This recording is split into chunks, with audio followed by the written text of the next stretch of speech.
할렐루야. 오늘은 7월 26일 금요일입니다. 오늘도 정시 매일 예배 함께 하신 성도님들 한 분 한 분 사랑하고 축복합니다.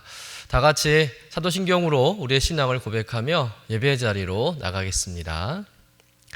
전능하사 천지를 만드신 하나님 아버지를 내가 믿사오며 그 외아들 우리 주 예수 그리스도를 믿사오니 이는 성령으로 잉태하사 동정녀 마리아에게 나시고 본디오 빌라도에게 고난을 받으사 십자가에 못 박혀 죽으시고 장사한 지 사흘 만에 죽은 자 가운데서 다시 살아나시며 하늘에 오르사 전능하신 하나님 우편에 앉아 계시다가 저리로서 산 자와 죽은 자를 심판하러 오시리라. 성령을 믿사오며 거룩한 공예와 성도가 서로 교통하는 것과 죄를 사하여 주시는 것과 몸이 다시 사는 것과 영원히 사는 것을 믿사옵나이다. 아멘. 다 같이 찬송가 543장 어려운 일 당할 때 우리 함께 찬송하겠습니다.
오늘 우리에게 주시는 하나님의 말씀은 열왕기하 16장 1절에서 9절까지의 말씀입니다. 함께 받들어 읽겠습니다. 르말리의 아들 베가 제17년에 유다의 왕 요담의 아들 아하스가 왕이 되니 아하스가 왕이 될 때 나이가 20세라. 예루살렘에서 16년간 다스렸으나 그의 조상 다윗과 같지 아니하여 그의 하나님 여호와께서 보시기에 정직히 행하지 아니하고 이스라엘의 여러 왕의 길로 행하며 또 여호와께서 이스라엘 자손 앞에서 쫓아내신 이방 사람의 가증한 일을 따라 자기 아들을 불 가운데로 지나가게 하며 또 산당들과 작은 산 위와 모든 푸른 나무 아래에서 제사를 드리며 분향하였더라. 이때 아람의 왕 르신과 이스라엘 왕 르말랴의 아들 베가가 예루살렘에 올라와서 싸우려 하여 아하스를 에워쌌으나 능히 이기지 못하니라. 당시에 아람의 왕 르신이 엘랏을 회복하여 아람에 돌리고 유다 사람을 엘랏에서 쫓아냈었고 아람 사람이 엘랏에 이르러 거기에 거주하여 오늘까지 이르렀더라. 아하스가 아수르 왕 디글랏 빌레셀에게 사자를 보내 이르되 나는 왕의 신복이요 왕의 아들이라. 이제 아람 왕과 이스라엘 왕이 나를 친히 청하건대 올라와 그 손에서 나를 구원하소서 하고 아하스가 여호와의 성전과 왕궁 곳간에 은금을 내어다가 아수르 왕에게 예물로 보냈더니 아수르 왕이 그 청을 듣고 곧 올라와서 다메섹을 쳐서 점령하여 그 백성을 사로잡아 기르로 옮기고 또 르신을 죽였더라. 이는 하나님의 말씀입니다. 아멘. 오늘 말씀은 남유다의 12번째 왕 아하스 왕에 대한 말씀입니다. 요담을 이어서 남유다의 왕이 된 이 아하스는 20살에 왕의 자리에 올라서 16년간 다스리게 됩니다. 그런데 이 아하스 왕은 남유다 왕 중에서 가장 최악의 왕으로 평가되는 왕입니다.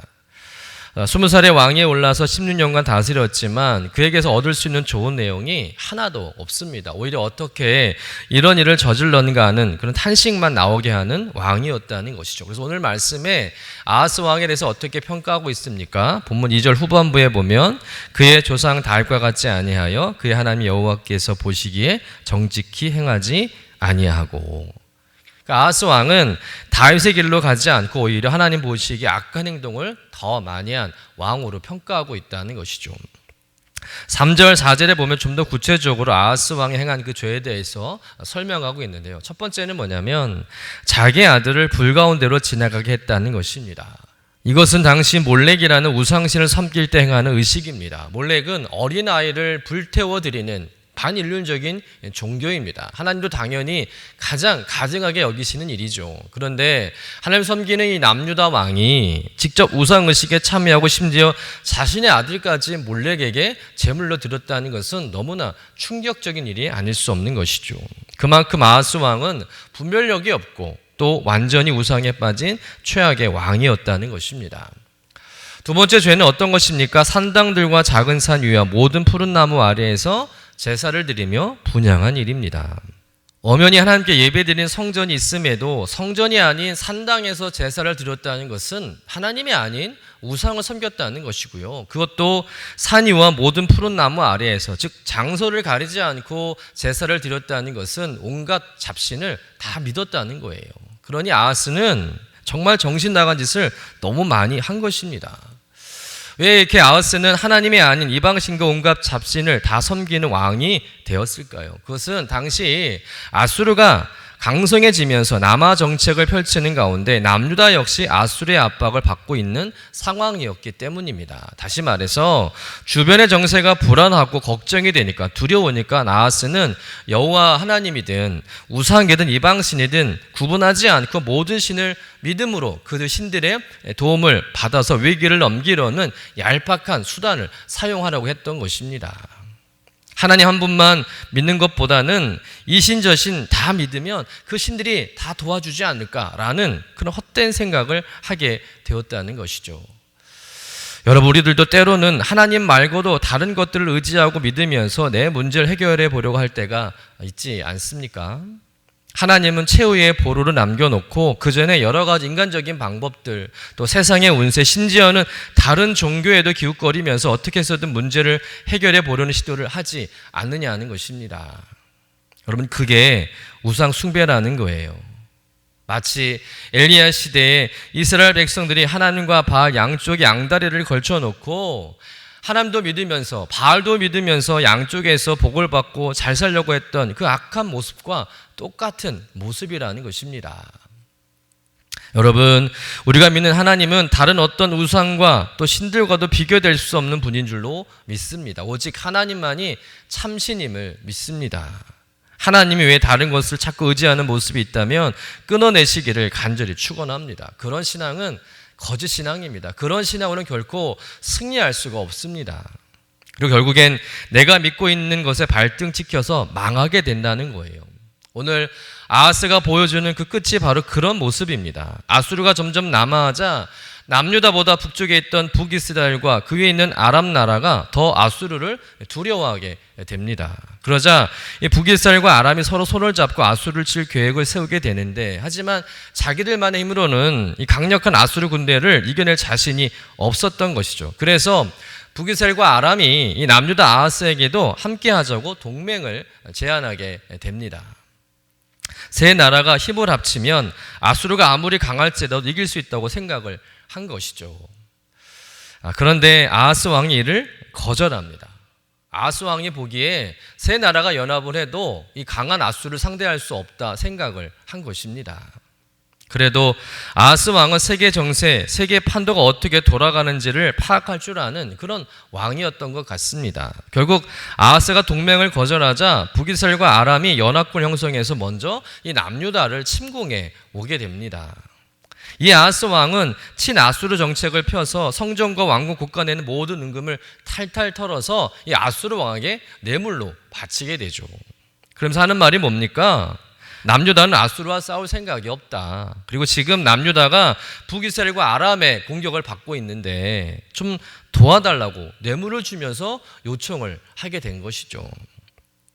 뇌물을 받은 아수르 왕은 아하스 얘기를 듣고는 어떻게 합니까? 북이스라엘과 아람을 침공하게 됩니다. 우리 본문 8절에서 9절 말씀 같이 읽어보도록 하겠습니다. 아하스가 여호와의 성전과 왕궁 곳간에 있는 은금을 내어다가 아수르 왕에게 뇌물로 보냈더니 아수르 왕이 그 청을 듣고 곧 올라와서 다메섹을 쳐서 점령하여 그 백성을 사로잡아 기르로 옮기고 또 르신을 죽였더라. 아수르 왕이 아하스 왕의 청을 듣고는 북이스라엘과 아람을 공격해서 완전히 그 땅을 초토화시킵니다. 아수르가 승리한 거예요. 결과적으로 봤을 때는 아하스 왕이 원하는 대로 된 것입니다. 아수르를 의지하는 바람에 아하스 왕은 북이스라엘과 아람 연합군의 위협에서 벗어나게 된 것이죠. 그러나 그런 위기 상황에서 하나님의 도우심을 구하지 않고 이방 왕에게 뇌물을 주면서까지 인간적인 방법으로 위기를 모면하는 모습은 그렇게 좋게 보이지 않는다는 것이죠. 비신앙적인 모습입니다. 결국 남유다는 아수르의 속국이 되고요. 이후 더 많은 착취를 당하게 됩니다. 뿐만 아니라 이 아수르가 남유다를 도와준 조건으로 아수르의 종교가 남유다에 유입되게 되고 남유다 땅에서 아수르가 믿는 신에게 제사를 드리는 어처구니 없는 일이 일어나게 됩니다. 일로 인해서 남유다 역시 하나님의 심판을 받게 되고 바벨론에 의해서 처참하게 멸망을 당하게 되는 것이죠.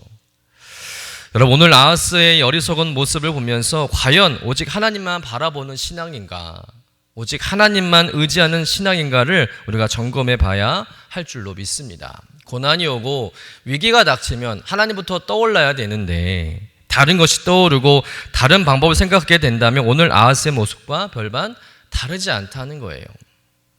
불안하고 두려울수록 더욱 하나님을 의지하는 신앙이 되어야 할 줄로 믿습니다. 세상의 방법이 아무리 그럴싸하게 보일지라도 우리는 오직 하나님을 선택하는 믿음이 되어야 할 줄로 믿습니다. 아하스 왕의 모습에서 보듯이 인간의 힘을 의지해서는요 근본적인 위기를 해결할 수가 없습니다. 물론 세상적인 방법을 통해서 잠깐의 위기를 모면할 수는 있을 것입니다. 그러나 결국엔 세상의 약점을 잡혀서 더 큰 손해를 당하게 되는 것이죠. 그러니 오늘 우리는 어떤 상황에서도 하나님의 지혜와 인도를 구하고 그분의 뜻에 순종하는 것이 얼마나 중요함을 기억해야 할 줄로 믿습니다. 작은 결정에서부터 큰 일에 이르기까지 모든 상황 속에서 하나님을 의지하고 하나님만 선택하는 믿음을 우리가 가져야 할 줄로 믿습니다. 내가 생각하는 가장 합리적인 방법일지라도 그것을 내려놓고 먼저 함께 기도하는 믿음을 선택하는 여러분 되시기를 간절히 축원합니다. 오늘 우리의 삶에서 하나님을 최우선으로 삼고 그분의 인도하심에 믿음으로 순종해가는 저와 여러분의 삶이 되시기를 주님의 이름으로 간절히 축원합니다. 기도하겠습니다. 주님, 오늘 아하스의 이야기를 통해서 하나님의 길을 따르는 것이 얼마나 중요한지를 다시 한번 깊이 깨닫게 하시니 감사드립니다. 우리도 종종 삶의 어려움과 위기 앞에서 사람이나 세상적인 힘을 의지하려는 유혹을 받습니다. 하지만 아하스 왕의 모습에서 보듯이 인간의 힘에 의지해서는 근본적으로 위기를 해결할 수 없음을 깨닫습니다. 주님, 세상에 그럴싸한 방법이 우리를 끌어당길지라도 우리의 눈과 우리의 마음은 오직 주님께만 고정되게 하여 주옵소서. 어떤 시련과 곤고함 속에서도 세상의 어떤 것도 하나님의 자리를 대신할 수 없음을 기억하고 매 순간 하나님만 의지하며 주님을 따르는 삶이 되게 하여 주옵소서. 감사드리며 거룩하신 예수님의 이름으로 기도드립니다. 아멘.